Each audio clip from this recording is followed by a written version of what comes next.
Elefanten sind äußerst intelligente Tiere, die eine starke Bindung zu ihrer Familie haben. Mütter, Großmütter und Tanten kümmern sich alle um ein neues Baby. Außerdem gibt es klare Anzeichen dafür, dass die Familien trauern, wenn ein Elefantenbaby stirbt oder sogar eine Totgeburt hat. Es ist unglaublich berührend, den Schmerz zu sehen, den eine Elefantenmutter erlebt, wenn sie ein Baby verliert. Ihre Familien und Schwestern scharen sich um die trauernde Mutter und legen ihre Rüssel um sie, als ob sie trösten würden. Und die Mutter und ihre Schwestern entfernen sich sogar von der Herde, bis sie wieder bereit ist, zurückzukehren. Es ist herzzerreißend. Umso unfassbarer ist es, dass Menschen diese wunderbaren Tiere immer noch für ihre Stoßzähne töten. Aber genau deshalb gibt es Parks, in denen diese Tiere frei herumlaufen können, aber dennoch durch Bereiche und Sicherheitszäune geschützt sind. Ein solcher Park in Südafrika ist der Edo-Elefanten-Nationalpark. In den Naturschutzparks in Südafrika können die Großwildtiere in einer Umgebung leben, die ihrem normalen Lebensraum so nahe wie möglich kommt. Aber es gibt gleichzeitig Menschen, die auf sie achten. Zudem schützen Zäune sie vor skrupellosen Wilderern. Außerdem gibt die Beschaffenheit des Lebensraums den Rangern die Möglichkeit, schnell einzugreifen, wenn ein Elefant in Gefahr ist. Die Menschen können die atemberaubenden Tiere aus ihrem Fahrzeug aus sicherem Abstand beobachten, ohne sie zu stören. Doch manchmal müssen die Ranger eingreifen, ohne diese Sicherheitsbarrieren zu haben. Und das kann ziemlich heikel werden. Bei einem Vorfall fiel ein Elefantenbaby, das zu diesem Zeitpunkt erst wenige Tage alt war, in ein Wasserloch.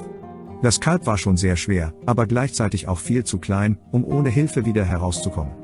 Als wilde Herde schlossen sich die Elefanten zusammen und versuchten, ihr jüngstes Mitglied zu retten. Es ist inspirierend zu sehen, wie schlau diese riesigen Tiere sein können.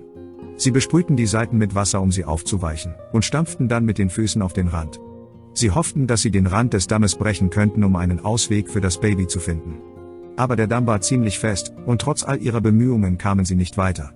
Das Baby lag eine Weile im Wasser und versuchte panisch herauszuklettern, wobei es ausrutschte und verzweifelte. Die Menschen wussten, dass sie eingreifen mussten. Aber die Herde machte es ihnen nicht leicht, an das Baby heranzukommen. Wenn Gefahr droht, kreisen die Erwachsenen in einer Herde die jüngsten Babys ein und halten sie innerhalb des Kreises. Egal von welcher Seite Gefahr ausging, das Baby war von allen Seiten geschützt. Die Herde von dem Baby zu trennen war alles andere als einfach. Die Mitarbeiter des Nationalparks organisierten einen Bagger, um zu versuchen, dem Baby einen Weg zu graben. Im Grunde genommen wurde derselbe Plan verwendet, den die erwachsenen Elefanten bereits hatten.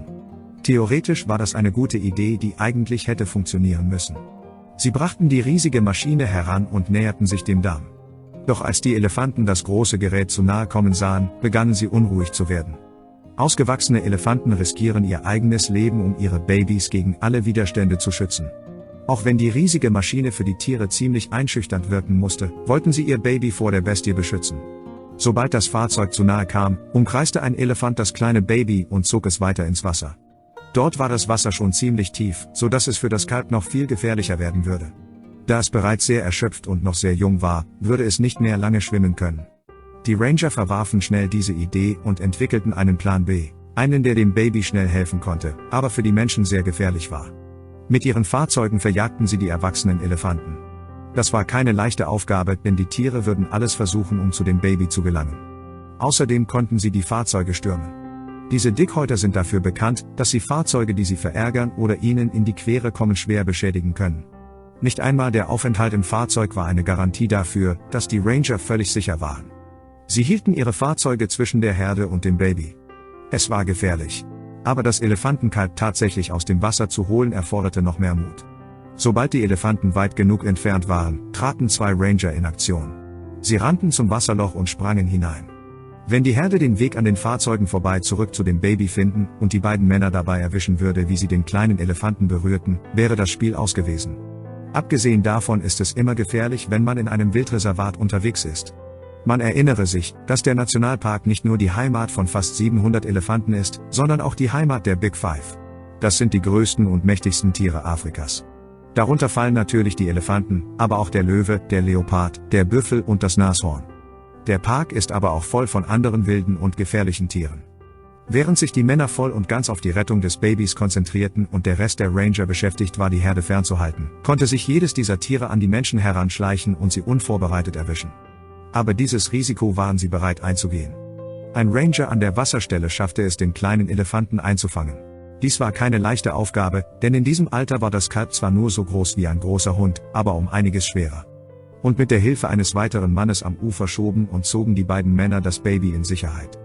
Der arme kleine Elefant war so müde und verwirrt, dass er fast wieder hineingefallen wäre. Das wollten die Ranger nicht zulassen. Es war an der Zeit, ihn zurück zu seiner Mutter zu bringen, damit sie sich um ihn kümmern konnte. Mühsam hoben sie ihn auf den hinteren Teil des Weges und trieben ihn näher an den Rest der Herde heran. An einen Ort, an dem sie die Mutter sehen konnten, aber immer noch sicher genug waren, um das Baby alleine zu lassen und wegzukommen, bevor sie ankam. Das einzige Problem war, dass das Baby nun beschlossen hatte, dass diese Männer seine Freunde waren. Als sie ihn absetzten und versuchten wegzugehen, jagte er ihnen hinterher. Das waren süße Szenen und wäre ein wirklich lustiges Spiel gewesen, wenn nicht die Elefantenmutter nicht damit einverstanden gewesen wäre, dass ihr Baby, um das sie sich stundenlang Sorgen gemacht hatte, mit irgendwelchen Fremden spielte. Deshalb ließen die Ranger ab und brachten das Kalb näher zu der Herde. Diesmal sah ihn seine Mutter und begann nach ihm zu rufen. Das kleine Baby hüpfte zu ihr und seine Ohren flatterten im Wind. Aber das, was die Herde als nächstes tat, konnte niemand erwarten. Als die Ranger aus sicherer Entfernung zusahen, sahen sie, wie die Mutter zu ihrem Baby lief und es mit ihrem Rüssel eng an sich drückte. Aber dann gingen diese unglaublichen Tiere sogar noch weiter. Die Herde drehte sich zu den Männern um und begann sich mit ihren Rüsseln zu bedanken. Sie waren dankbar für die Hilfe, die sie erhalten hatten. Wenn dich diese Geschichte genauso berührt hat wie uns, wirst du von unserem brandneuen Buch Erstaunliche Tiergeschichten begeistert sein.